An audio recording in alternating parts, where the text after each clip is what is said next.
This is a follow-up to my video on neck plates and whether or not I think swapping out your neck plate on your guitar or bass is a good idea. And the answer to that is it depends. I said this in my previous video that this is a want, not a need. And if you bought a really nice expensive bass, for example, the American Pro, you know, jazz bass or, P bass, doing something like this sort of takes away from the value, so it's a bad idea. But if you have a project bass or you're building a bass from scratch, then something like this makes total sense. If you're swapping out the pickups, swapping out your bridge, changing out your tuners, why not change the neck plate? There's no reason not to. There's not necessarily a reason to do so, but there's no reason you shouldn't, right? You're not taking away from the value of the project. You may not be adding to it, but you're certainly not taking away from it. And in my case, it was a project bass. I wasn't building one from scratch. I took an old Squire P bass and said, what would 12-year-old me have done to this bass over the years had my parents actually said, yes, we'll get you a bass guitar, instead of what they actually said, which is, hell no, you're going to learn to play the piano. So anyhow, I was a little skater punk. Something with a skull and flames on the back sort of fits that skater punk theme. Pal Peralta used a lot of skulls. Lots of other brands did too. So this was perfect within that theme. So here's what when I did the previous video, I didn't actually have the product in hand. I just ordered it because it was taking a very long time to arrive due to the protests that are going on. Everything comes through Oakland here, and Oakland is kind of a hotbed for protests right now. So delays for everything coming out of Oakland is sort of standard. There's also the coronavirus lockdown going on as well. So there's lots of supply chain issues happening because of that. So it took about 5 weeks to get this, when in the past, granted it is coming from Canada and I am in California, when in the past it's only taken like 1 to 4 days. So I don't blame the seller for that. I didn't give him negative feedback for that. It's not his fault that the world is in the mess that it's in right now. So anyhow, this is what it looks like inside the packaging. Comes with the screws, comes with the plate, and it comes with this little black, kind of hard to tell, I'll show it a little more detail, a little black spacer. Let's see if I can figure out how to get to, here we go. So here's the plate and the spacer. The plate thickness matched my Squire P-base plate perfectly. So I chose not to go with the spacer. There may be an argument towards using the spacer that I'm completely unaware of. I just didn't use it. So your call whether that's necessary or not. Here's what it looks like installed. I apologize for the smudges and everything. I tried to clean up as best I could, but I was kind of in a rush to get everything all put together and take pictures and get a video made. This is what it looks like in real life. It's not quite as detailed as the marketing picture, which I'm going to show you in a moment. And bear in mind, this particular seller has all kinds of different themed logos. You name it, whatever you're into, whatever style of music you like, whatever your interests are, whatever your hobbies are, he's got a plate and pick guards and other things all etched or printed or whatever to match your interests. In my case, this is a skater punk bass, themed bass, so we went with it. What I mean by skater punk themed, well, I was totally into skating. I was totally into punk rock. And what would my bass look like today had I kept it all these years and had money burning a hole in my pocket to spend on upgrading it? This might be what it would look like. The body's been reliced. The pickguard has skate and punk themed stickers all over it, all brands and bands that I listened to and enjoyed.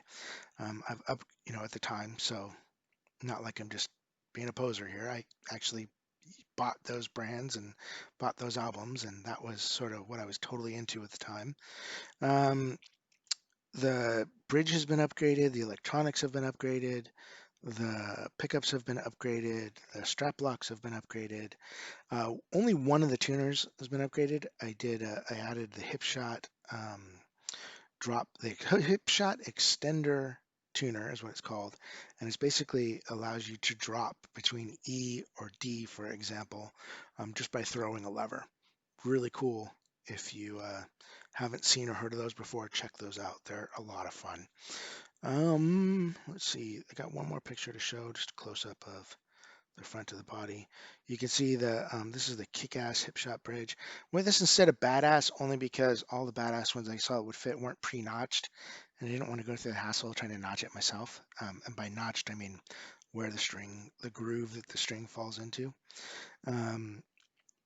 So that's why I chose that particular one over the one that probably would have been more authentic and prevalent to the day. Also, the Badass ones, while on eBay, they're a little bit more expensive, just a hair. I don't know that price was necessarily the biggest concern as much as, you know, I didn't have to notch the little saddles. Um, they were going to, they were sort of pre-grooved.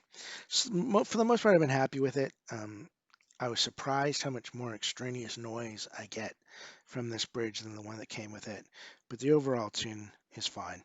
Apparently, I've got Facebook or something open. Something just dinged. Sorry about that. So anyhow, let's talk about where I got this. I got this on eBay from Rockin' Billy's Guitar Parts. If you if you Google Rockin' Billy's Guitar Parts, his eBay store will come up. As you can see, he's got some color printed ones. It's actually fairly new, where they're actually printing on top of these versus the laser etched ones. Um, he's got all kinds of pick guards, all kinds of great stuff. Let's see if I can't go back to the actual order. So it wasn't exactly cheap. It was basically 25 bucks if you round up, shipped. This is the picture that was displayed, and as you can see, the picture that they're using is probably photoshopped, which I don't blame them for. Most people that laser etch metal stuff use the photoshopped images rather than the actual images, specifically because you can see more detail. But when you compare him to like other etched ones, his designs are much more intricate, much more detailed. So I don't really fault him for doing what is industry standard, even though it would have been nicer to see a picture of the actual product. Um, Needless to say, I'm happy with what I got.